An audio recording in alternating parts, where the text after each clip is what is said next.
हर हर महादेव आदेश जय मां महाकाली। সকল জ্যোতিষ পণ্ডিতদের বলতে শুনবেন 10वां राहु तो बस में सब कुछ। আবার 11th রাহু তো হাতের মুঠোয় সব কিছু। মানে আমি দশম স্থান এবং একাদশ স্থানে রাহুকে নিয়ে আমি বলছি। আপনার জন্মচার্টে রাহু শুভ পজিশনে আছে কিনা আপনি এইভাবে কখনো দেখবেন না।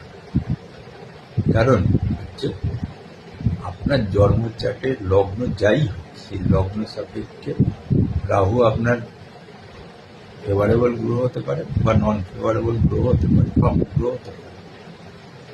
আর সেই জায়গাটায় দাঁড়িয়ে রাহু জন্মচার্টে আপনার কোন ঘরে অবস্থান করে আছে সেটা আপনাকে কিন্তু দেখতে হবে।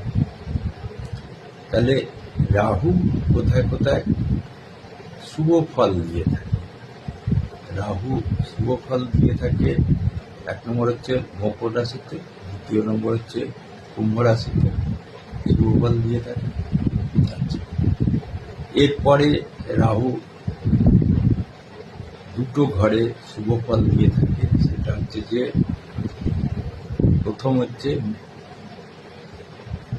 মিথুন রাশিতে শুভ ফল দিয়ে থাকে এবং কন্যা রাশিতে শুভ ফল দিয়ে থাকে। রাহুর আর একটা জায়গা আছে যৎকিঞ্চিৎ শুভ ফলই প্রদান করে, সেটা হচ্ছে যে বৃষ রাশিতে অনেকটা শুভ ফল করে এবং তুলা রাশিতে অনেকটা শুভ ফল করে।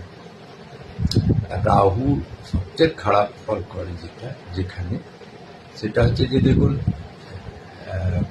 কর্কট রাশিতে তো খারাপ ফল করবেই, আর দুটো রাশি হচ্ছে মানে একদম শত্রু, খুব খারাপ ফল করে। সেই রাশিটা হচ্ছে যে ধনু রাশিতে খারাপ ফল করে এবং মীন রাশিতে খারাপ ফল করে।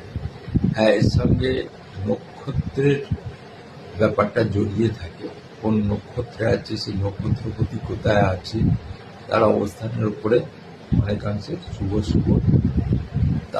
তারতম্য হয়ে থাকে। যাই হোক, শুভ কিন্তু ওইভাবে বোঝা যায় না শুভ আছে কিনা রাহু, এইভাবে আপনাকে দেখতে হবে। এটাই হচ্ছে রাহু শুভত্বে দেখার নিয়ম।